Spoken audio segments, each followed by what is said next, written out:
kung hindi lang po talaga pagkaswapang ito mga taong gobyerno po natin, matagal na po tayong marami ng mga train system na tapos.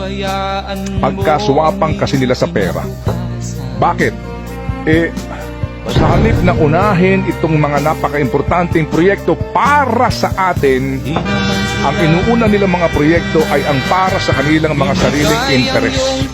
Magandang halimbawa ito ngayon, itong 288 billion na isiningit po sa pambansang budget.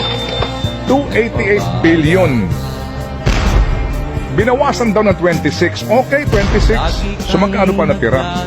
But basically po, wala naman sa plano mismo po ng kagawaran, wala mismo ho sa plano talaga ng pambansang gobyerno, isiningit po nitong sigurado ko yung magnanakaw sa perang ito.